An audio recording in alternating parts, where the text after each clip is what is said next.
आणि आता नगरला एक मला कार्यक्रम होता दामोदरमध्ये, आणि संतांचा कल्याणकारी स्पर्श या विषयावरती बोलतो. मी समर्थ रामदास यांचा शिष्य, रामदासीच आहे मी घरामध्ये रामदासी विशिष्ट असतो, आणि श्रीधर स्वामींच्या सहवासामध्ये 5 वर्षे काढलेली आहेत. आणि त्यांनी जितके वेळ माझ्या मस्तकावरती हात फिरवलाय तितकं विद्युत माझ्याकडे ते हिरम नमन आहे तितके देवाचे. तर दामोदर हॉलमध्ये जेव्हा माझं भाषण झालं संपलं, तेव्हा त्या कार्यक्रमाचे जे आयोजक होते सर्वोत्तम क्षीरसागर ते माझ्याकडे आले आणि ते मला म्हणले, अप्पा आज दूधशर्करा योग आहे. म्हणलं काय? आपलं बोलणं झालंय त्या बाबतीत. नगरला भारत आंबेंची कोणी नातू आहे का मला माहित नाही, पण त्यांनी त्यावेळेला माझी ओळख करून दिली. हे भारत आंबेंचे नातू आहेत आणि त्यांचा माझा परिचय त्यावेळी झाला. त्यानंतर तर ही जी काही टेलपती आहे, भारत आंबेंच्या नावाला अनुषंगाने जी जी माणसं मला भेटली, हा माझा मी भाग्य समजतो. यानंतर मी आता निलिमताईशी बोललो. अनेक साहित्यिक, मी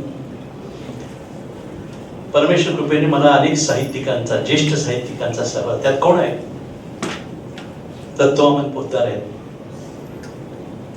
दवी केसकर आहेत, मनमोहन नातू आहेत, दवी कुलकर्णी आहेत, नमज ऋषी आहेत, डॉक्टर सुधीर वैद्य आहेत, आपले ठाकूरदास सर आहेत. सहवासाने माणसाचं आयुष्य घडतं. मग भारत आंबेंच्या आयुष्यामध्ये भारत आंबेंचा सहवास ज्या ज्या व्यक्तीला लाभलेला आहे त्या माणसाचं आयुष्य किती सफल झालं असेल हा अत्यंत महत्वाचा विषय. आणि तो आशीर्वाद, त्यांचा आशीर्वाद आज आपण सगळे उपभोगतो आहे.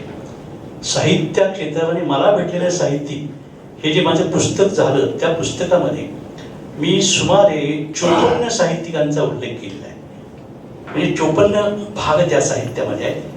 मला खंत वाटते की मी भारत आंबेंना भेटू शकलो नाही.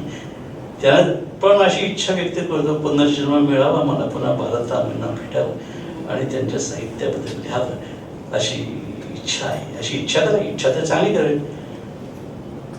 100 वर्ष जगावं माणसाने, का नाही जगावं ना, जगायची इच्छा करा. मरण काही आपल्या हातात नाही, पण जगण्याची इच्छा करणं तर आपल्या हातात आहे. करूया ना.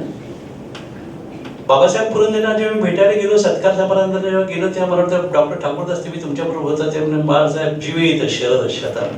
अरे म्हणजे मला जीवेत शरद शतम का म्हणताय तुम्ही?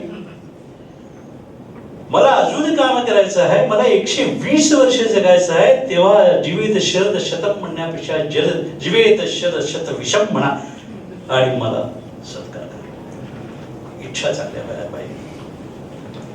वेळेचं बंधन आहे, तेव्हा कवितांच्या विषयी मी काही बोलणार नाही. परंतु आता निलिमाताईंनी जे सांगितलं, आणि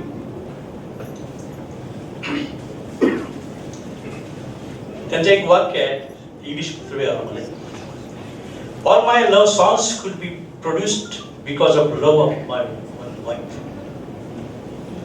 भारत आंबेंचं असे म्हणणारे हे पत्नी ही आपल्या जीवनातील अपूर्व सगुण शक्ती आहे असे मानणारे स्वर्गीय भारत आंबे कवी होऊन गेले. त्यांना प्रेमात बुडालेले कवी असं म्हणत. म्हणून पुन्हा प्रणय रस मधुमत्त मिलिंद अशी त्यांना पदवी मिळाली होती. अशा प्रकारचे रेफरन्सेस आपल्याकडे आहे.